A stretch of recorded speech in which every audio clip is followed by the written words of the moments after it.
Bismillahirrahmanirrahim. Assalamualaikum warahmatullahi wabarakatuh.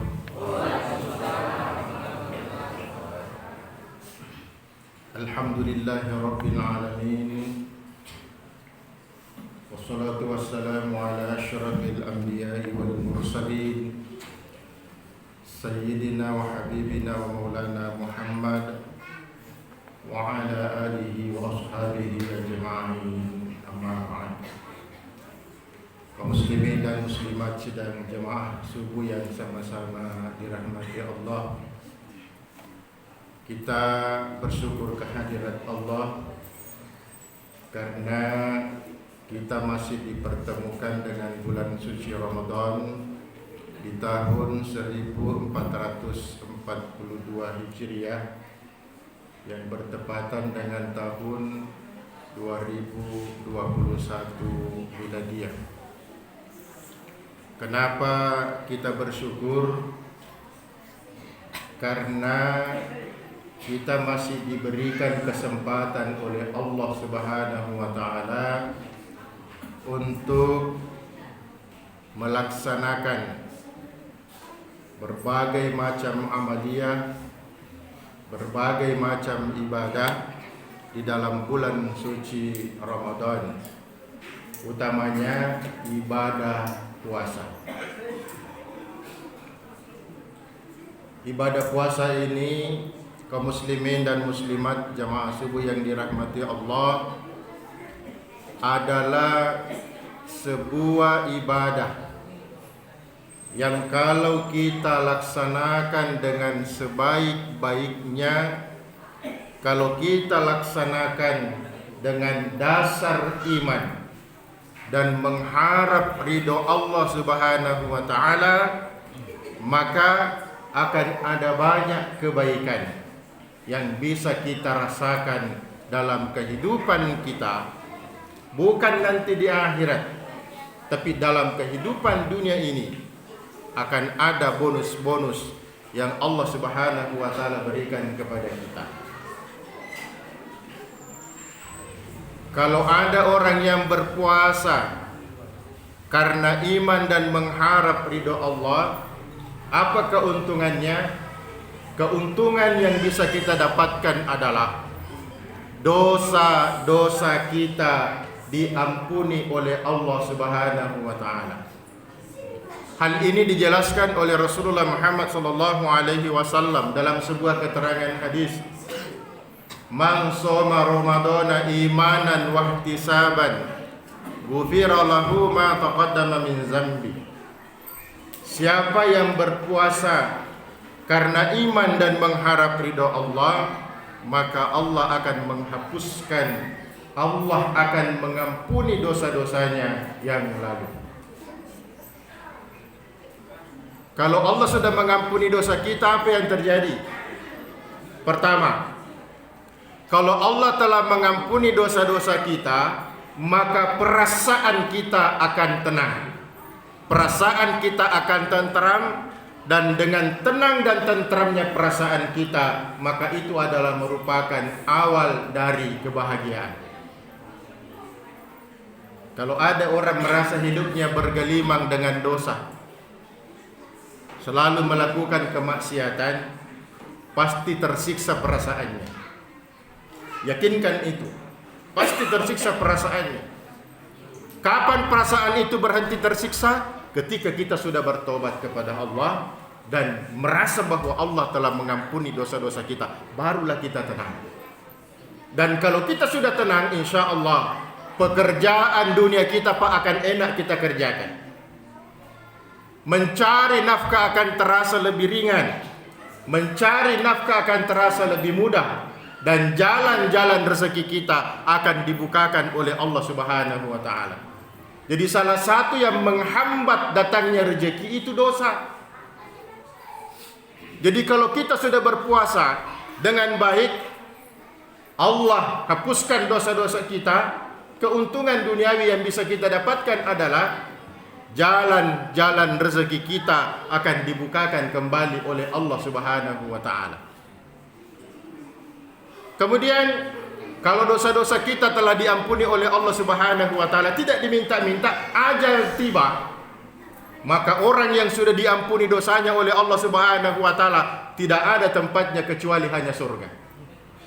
Dan inilah impian kita, inilah cita-cita kita, inilah harapan terakhir kita, bahwa setelah kematian kita dibangkitkan di yaumil qiyamah, setelah selesai hari pembalasan atau yaumil hisab, hari di mana Allah menghisab kita, menghitung-hitung amalan kita, maka kita dimasukkan oleh Allah ke dalam surga. Itulah harapan dan cita-cita terbesar kita.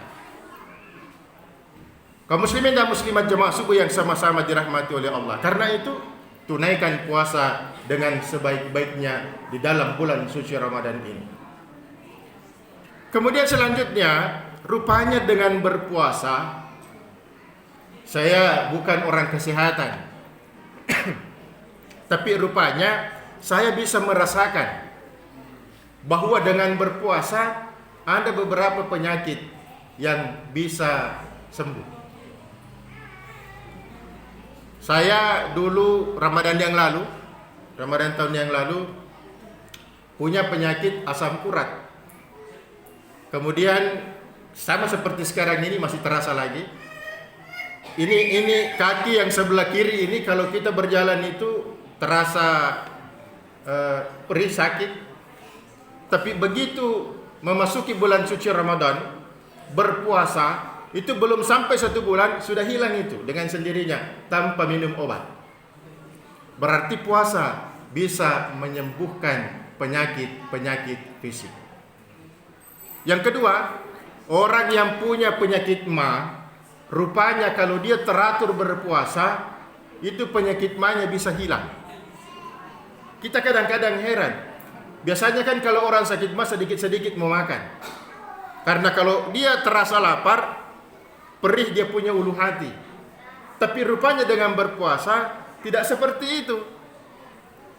Kenapa orang yang berpuasa ketika dia melakukan puasa itu ma-nya tidak kambuh atau ma-nya bisa sembuh?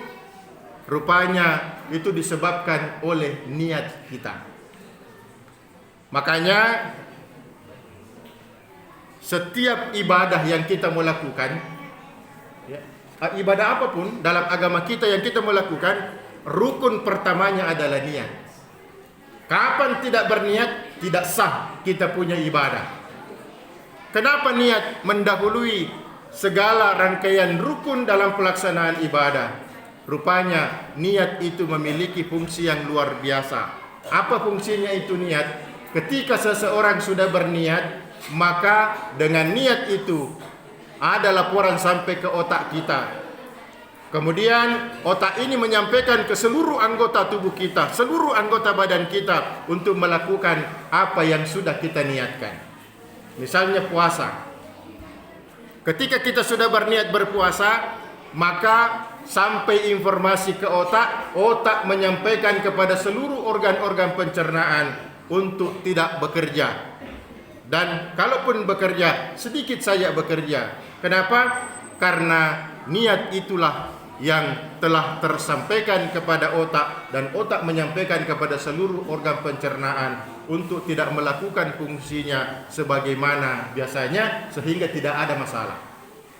Berbeda dengan orang yang tidak puasa, tidak berniat. Kalau dia sering lapar, terlambat makan, pasti kena ma. Kenapa? Karena tidak memberikan informasi kepada organ-organ pencernaannya melalui niat yang dia ucapkan dalam hati. Bapak Ibu yang sama dirahmati oleh Allah Subhanahu wa taala, karena ini hanya kultum, cukup ini saja yang dapat saya sampaikan pada kesempatan ini. Mudah-mudahan subuh-subuh berikutnya saya masih ada waktu untuk kita bersama-sama di masjid kita ini. Jadi saya susah juga melupakan Masjid Al-Ikhlas, karena sejarah perkembangan Masjid Al-Ikhlas ini saya juga punya peran sedikit dalam pendiriannya, sehingga ya ikatan emosional, ikatan batin ini selalu terikat dengan Masjid Al-Ikhlas. Walaupun saya pergi ke negerinya orang, walaupun saya pergi ke kampungnya orang, tetap tonji kuingat itu Masjid Al-Ikhlas. Mulai dari sejak masjid ini dipakai untuk kegiatan majelis taklim masih bentuk rumah dulu. Saya sudah di sini.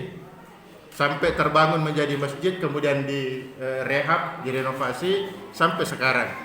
Alhamdulillah banyak peningkatan yang terjadi di masjid kita. Tentu kita berharap kepada semua yang hadir, berikanlah dukungan kita, baik dukungan moral maupun dukungan material demi perkembangan dan kemajuan masjid kita yang kita cintai ini. Mudah-mudahan insyaallah di akhirat nanti kita semua dikumpulkan lagi kembali oleh Allah Subhanahu wa taala di dalam surganya. Amin ya rabbal alamin. Wallahul muwaffiq ila aqwamit thoriq. Wassalamu alaikum warahmatullahi wabarakatuh.